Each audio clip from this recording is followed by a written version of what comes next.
desde esos 11, 12 años en los que empiezas a cantar hasta que con 22, si no me equivoco, es cuando debutas como profesional, ¿cómo son esos 10 años de evolución, de aprendizaje, de especializarte también, entiendo, Sí. en ópera y no en otro estilo musical? A que, ver, por el la que ópera podías haber ido?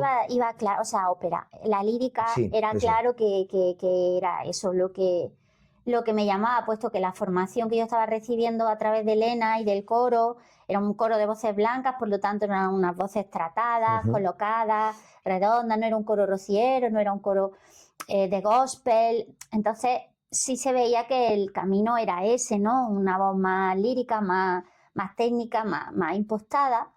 Y bueno, yo entré en el conservatorio también todo dirigido por Elena, porque era ella la que veía qué había que hacer, qué no había que hacer, fe ciega en ella. Pues yo empecé con ella estudiando el piano, el lenguaje musical, lo que antes se llamaba solfeo. Y luego ya pues hice las pruebas para entrar en el conservatorio. Obviamente yo entré tarde en el conservatorio, primero porque en el canto no se puede entrar tan pronto. Yo recuerdo que cuando entré había como una norma, una ley, era el plan del 66 en aquel entonces, la ley vigente educativa, que hasta los 14 años no se podía entrar en canto.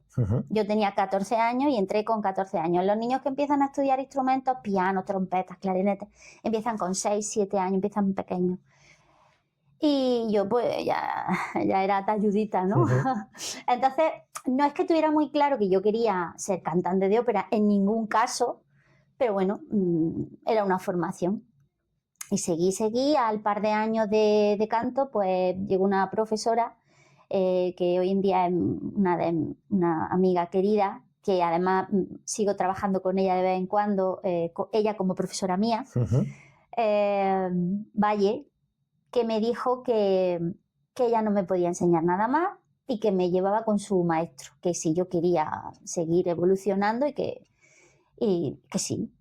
Entonces, pues nada, cogimos el coche, mi padre, unos amigos también, una amiga mía, su padre, nos fuimos a Córdoba, hicimos la peregrinación a que nos escuchara el catedrático de canto, Carlos Acar, Montero, en Córdoba. Ese año era el año que él se jubilaba como catedrático.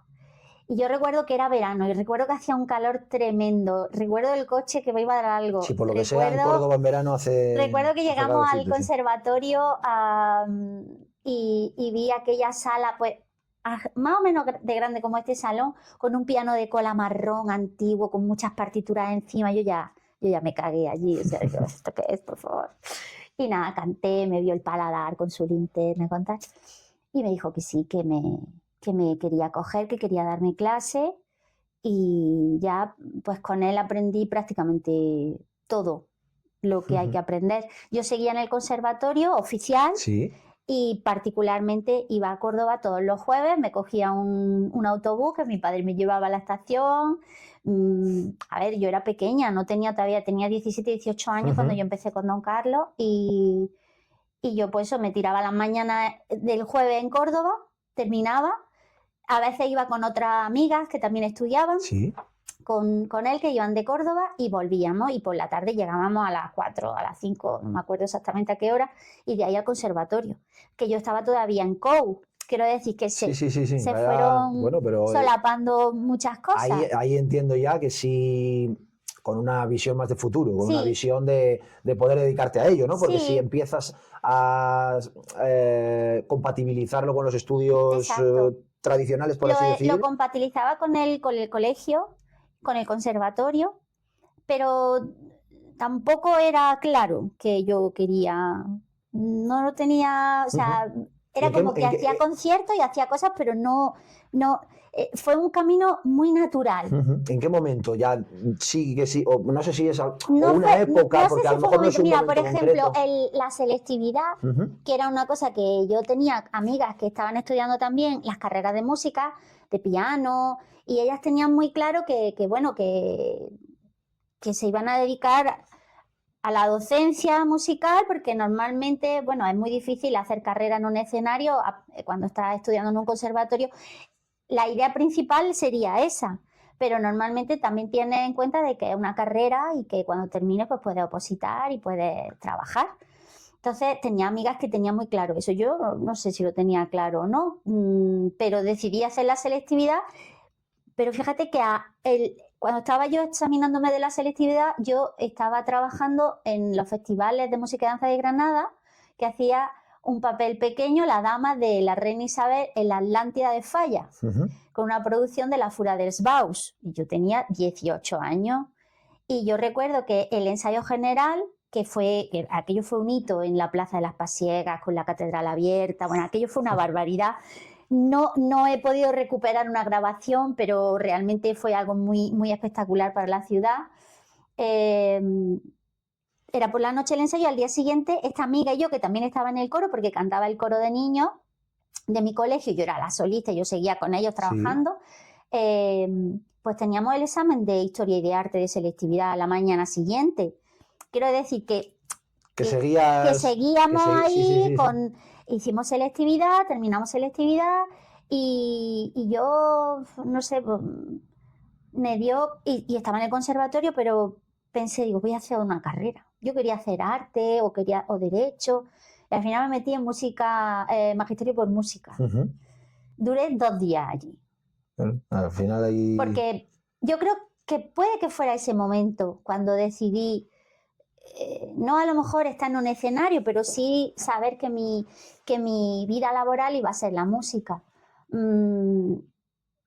Decidí dejarlo, le hice a mis padres pagar matrícula y de todo, ellos no estaban para nada convencidos, pero era al revés, los convencía yo a ellos para hacer una carrera universitaria y al final ellos tenían razón y yo tuve que decir, pues pensar que cuando llegaba al conservatorio besaba el suelo por donde pasaba, porque en magisterio yo me encontraba que no era mi sitio.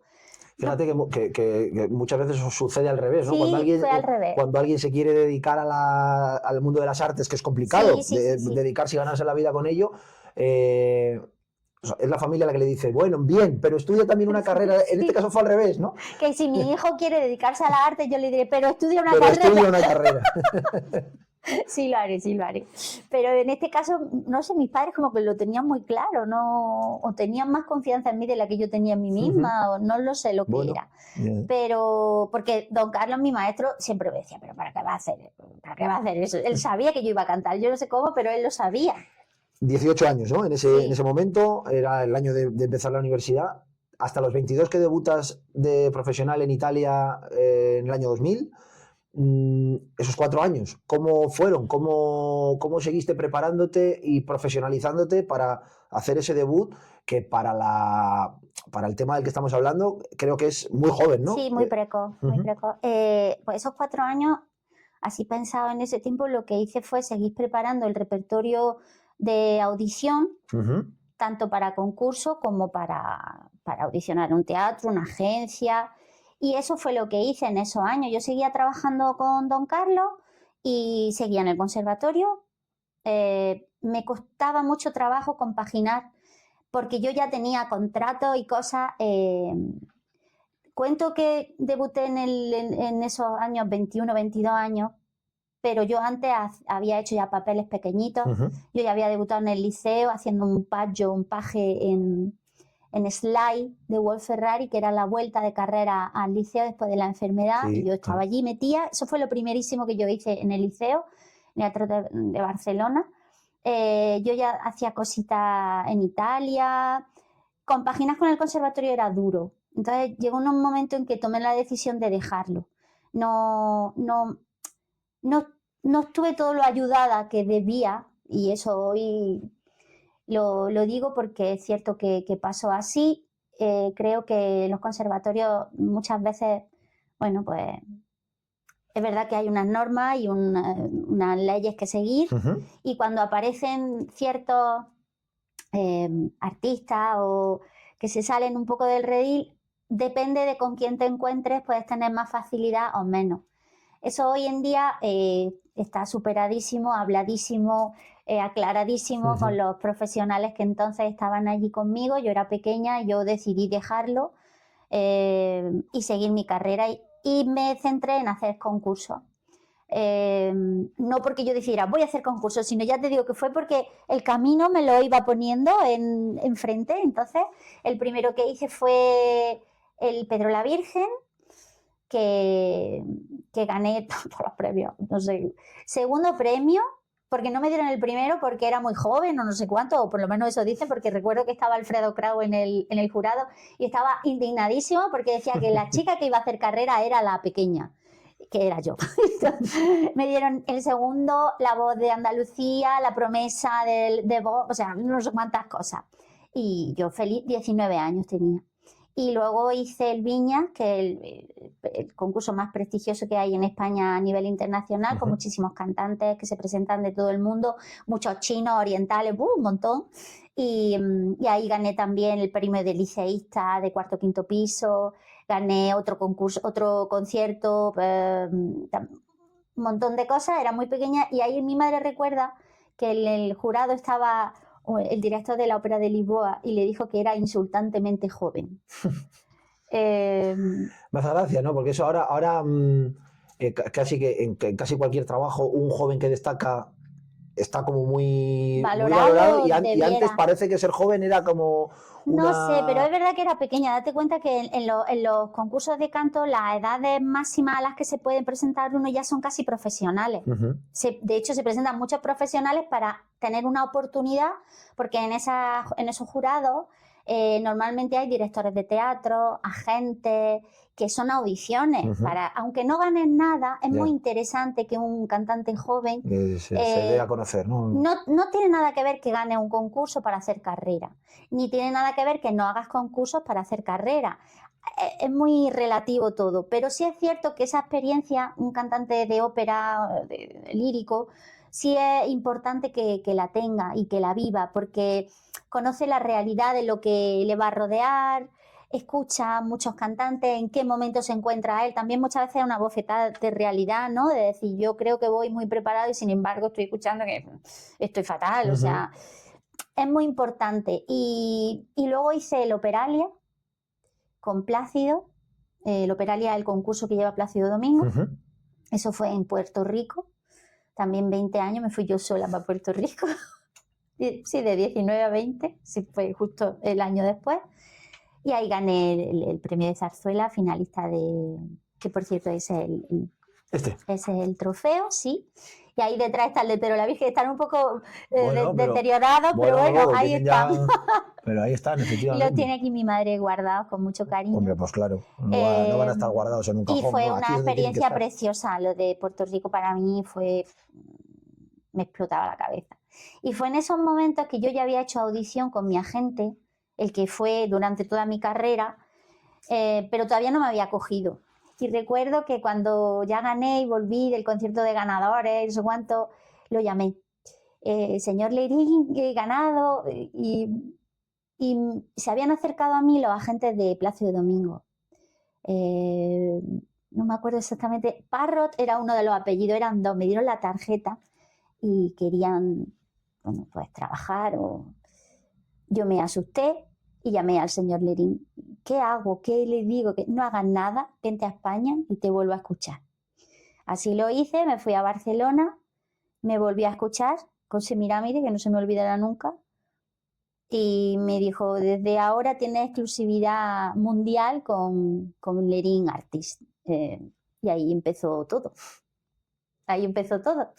Después le desobedecí porque había el último concurso que yo hice 4 concursos. El último concurso fue en Italia y yo tenía, o él había conseguido un contrato para hacer Oscar, que es uno de los personajes del Ballet Máscara de Verdi, en el Liceo de Barcelona. ¿Sí? Muy importante. Eso era muy importante. El Liceo de Barcelona es una... Y el papel era muy importante. Y además era una producción que traía mucha polémica porque era de estas que empezaban a ser modernas. El baile se veían como unos servicios, como unos váteres, a mi personaje le metían la cabeza. Era de Calixto Vieito, era muy polémica la producción. Y resulta que mi maestro Carlos me dijo, el concurso Aslico, porque no era un concurso al uso, era un concurso que si tú ganabas te daban el papel al que optabas, al que concursaba. El premio era hacer el circuito lombardo, debutando en Italia y haciendo muchos teatros pequeños de tradición y haciendo también una segunda compañía en el Carlo Felice de Génova. Y mi agente Miguel me decía que no, que yo tenía que hacer el ballet mágica. Y le dije que no, que yo hacía Aslico y que sin saber si yo iba a sacar nada de nada, vaya. Pero me lo decía mi maestro y amén. Pues nada, lo hice y gané. Entonces, bueno, pues ya debuté en Italia, esos son los 22 años cuando yo debuté con el Conte Ori de Rossini en Génova. Me acuerdo que hice la segunda compañía de Juan Diego Flores, que estaba en la primera compañía, y cuando yo lo conocí por primera vez a Juan Diego, y hice pues todos los teatros del circuito lombardo, Pavia, Brescia, Cremona, Bérgamo, Como, Pisa, en fin. Ahí empezó Italia. Italia, que para la ópera, evidentemente. Sí, claro, obviamente. Es como Andalucía para el flamenco. Empezó Italia. Es como... Eso es. Todo eso hice en esos 4 años.